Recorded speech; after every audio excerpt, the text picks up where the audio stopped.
اعوذ باللہ من الشیطان الرجیم بسم اللہ الرحمن الرحیم وما نؤخره الا لأجل معدود، اور ہم اسے مؤخر کر رہے ہیں الا لأجل معدود، صرف ایک مقررہ مدت تک۔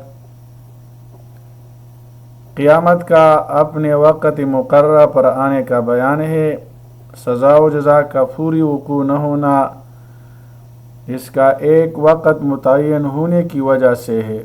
معدود کا معنی ہے گنا ہوا، گنی ہوئی چیز آخر ختم ہو جاتی ہے، یعنی قیامت کی مہلت گنتی کے چند دن ہے۔ جیسے روزوں کے متعلق ایام معدودات گنے ہوئے چند دنوں میں، اور وہ گنتی صرف اللہ کے علم میں ہے۔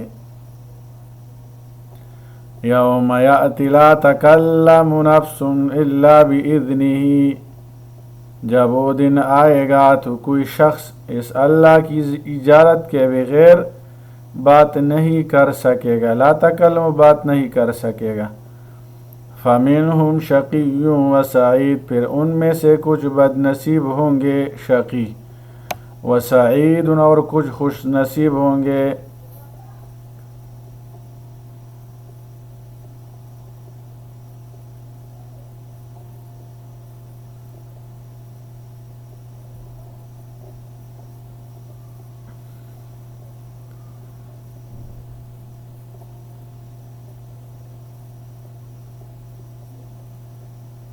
بعض لوگ جب قیامت قائم ہوگی تو شقی ہوں گے، اور بعض سعید ہوں گے، نیکوکار ہوں گے۔ حضرت ابو ہریرہ رضی اللہ عنہ کا بیان ہے کہ رسول اللہ صلی اللہ علیہ وسلم نے فرمایا، اس دن انبیاء کرام کے علاوہ کسی کو گفتگو کی ہمت نہیں ہوگی، اور انبیاء کرام کی زبان پر بھی اس دن صرف یہی ہوگا کہ اللہ میری ذات پر رحم فرمائیے، میری ذات پر رحم فرمائیے۔ قیامت کا دن بہت طویل ہوگا، اس میں لوگوں کے احوال مختلف ہوں گے۔ بعض حالتوں میں تو شدت اور ہیبت کی وجہ سے کسی کو بھی اذان الہی کے بغیر بات زبان پر لانے کی قدرت نہ ہوگی، اور بعض احوال میں اذن دیا جائے گا کہ لوگ اللہ کی اجازت سے کلام کریں گے، اور بعض احوال میں جب دہشت کی شدت کم ہوگی اس وقت لوگ اپنے معاملات میں جھگڑیں گے اور اپنے مقدمات پیش کریں گے۔ اہل علم نے سعادت یعنی نیک بختی کی 5 علامات بیان کی ہے۔ نمبر 1 دل کی نرمی، نمبر 2 کثرت گریہ یعنی اپنے گناہوں پر اور اللہ کی یاد میں رونا، نمبر 3 دنیا سے نفرت، نمبر 4 کم امیدیں، نمبر 5 شرم و حیا، اور شقاوت یعنی بدبختی کی علامت بھی 5 ہیں۔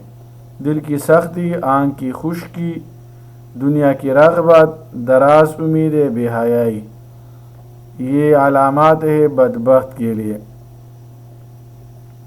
شقی و بدبخت جس کے لیے اس کی بدعملی کی وجہ سے آگ واجب ہوگی، سعید و خوش قسمت ہے جس کے لیے جنت واجب ہوگی۔ فَأَمَّا الَّذِينَ شَقُوا فَفِي النَّارِ، اور کچھ لہذا جو بد نصیب ہیں، فَفِي النَّارِ تو وہ آگ میں ہوں گے، لَهُمْ فِيهَا زَفِيرٌ وَشَهِيقٌ، ان کے لیے وہاں چیخنا اور چلانا ہوگا۔ ان نافرمان لوگوں کے انجام کا بیان ہے جنہیں دوزخ میں داخل کیا جائے گا۔ ان کا تکلیف اور غم سے چیخ چیخ کر رونے کا ذکر ہے۔ نیک کاموں کے حصوں میں اللہ کی مدد شامل حال ہونا سعادت ہے، اور اس کی ضد و شقاوت ہے۔ سعادت کی 2 قسمیں، سعادت دنیاوی اور سعادت اخروی۔ سعادت اخروی جنت ہے، اور سعادت دنیاوی کی 3 صورتیں ہیں۔ نمبر 1 روح کی سعادت، نمبر 2 بدن کی سعادت، نمبر 3 خارجی سعادت۔ روح کی سعادت اللہ کے ذکر اور اس کے احکام پر عمل کرنے سے ہوتی ہے، اور بدن کی سعادت صحت اور قوت سے، مفید غذا اور دواؤں سے حاصل کی جاتی ہے، اور خارجی سعادت انسان کے نیک مطلوب پر معاونت کرنے سے حاصل ہوتی ہے۔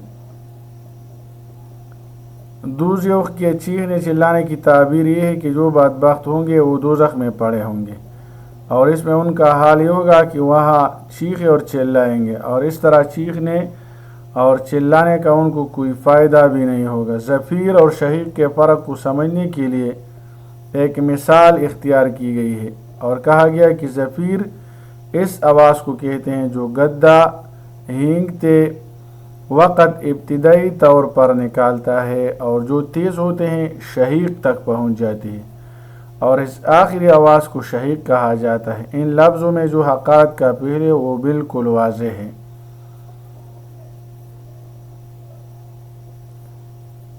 خالدین فیہا ما دامت السماوات والارض، اس میں ہمیشہ رہنے والے ہیں جب تک آسمان اور زمین قائم ہے۔ الا ما شاء ربک، مگر آپ کا رب جو چاہے۔ ان ربک فعال لما یرید، بے شک آپ کا رب کرنے والا ہے جو چاہتا ہے۔ دوزخ ان مجرمین کا دائمی ٹھکانہ ہوگا۔ آسمان اور زمین سے مراد آخرت کے آسمان و زمین ہے۔ جہنم سے نکالنے کا استثناء اہل توحید میں سے ان گناہگاروں کے لیے ہے جن کے دل میں ذرہ برابر بھی ایمان ہوگا۔ قرآن حکیم سے یہ معلوم ہوتا ہے کہ آخرت میں وہاں کے حالات کے مطابق دوسرے زمین و آسمان پیدا کیے جائیں گے، جیسے سورہ ابراہیم میں ہے، سورہ زمر میں ہے، اور چونکہ وہ زمین و آسمان ہمیشہ رہیں گے اس لیے آیت کا مطلب یہ ہوگا کہ وہ لوگ بھی دوزخ میں ہمیشہ رہیں گے۔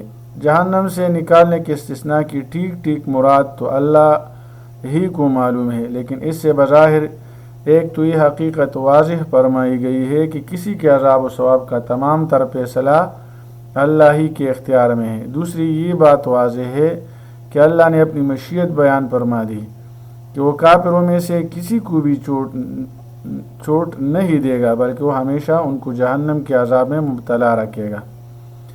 ندامت کے الفاظ بطور محاورہ استعمال کیے گئے کیونکہ اہل عرب دوام اور لامحدود مدت بیان کرنے کے لیے یہی الفاظ استعمال کرتے ہیں، ورنہ یہ موجودہ زمین و آسمان تو قیامت کے وقت ختم کر دیے جائیں گے۔ البتہ ظاہری الفاظ کا لحاظ رکھتے ہوئے ان سے عالم اخروی کے زمین و آسمان مراد لیے جا سکتے ہیں۔ وَأَمَّا الَّذِينَ سُعِدُوا فَفِي الْجَنَّةِ، اور جو خوش نصیب ہوں گے تو جنت میں ہوں گے۔ خالدین فیہا، اس میں ہمیشہ رہنے والے ہیں۔ ما دامت السماوات والارض، جب تک آسمان اور زمین قائم ہے۔ الا ما شاء ربک، مگر آپ کا رب جو چاہے۔ عطاء غیر مجزوز، وہ عطا ہے جو ختم نہیں ہوگی۔ اہل جہنم کے برعکس اب سعادت مند بندوں کے انجام کا بیان ہے۔ وہ ہمیشہ ہمیشہ اللہ کی عطا کردہ جنت اور اس کی نعمتوں سے لطف اندوز ہوتے رہیں گے۔ جنت کی نعمت ابدی ہوگی جن سے وہ کبھی محروم نہیں ہوں گے۔ سیدنا عبداللہ ابن عمر رضی اللہ عنہ بیان کرتے ہیں کہ رسول اللہ صلی اللہ علیہ وسلم نے فرمایا، جب اہل جنت جنت میں اور اہل دوزخ دوزخ میں داخل ہو جائیں گے تو موت کو لایا جائے گا، پھر اس کو جنت اور دوزخ کے درمیان رکھ کر ذبح کر دیا جائے گا۔ پھر ایک پکارنے والا پکار لگائے گا کہ اے جنت والو اب موت نہیں آئے گی، اور اے دوزخ والو اب موت نہیں آئے گی۔ اس اعلان سے جنت والوں کی خوشی میں اضافہ ہو جائے گا اور دوزخ والوں کا غم بڑھ جائے گا۔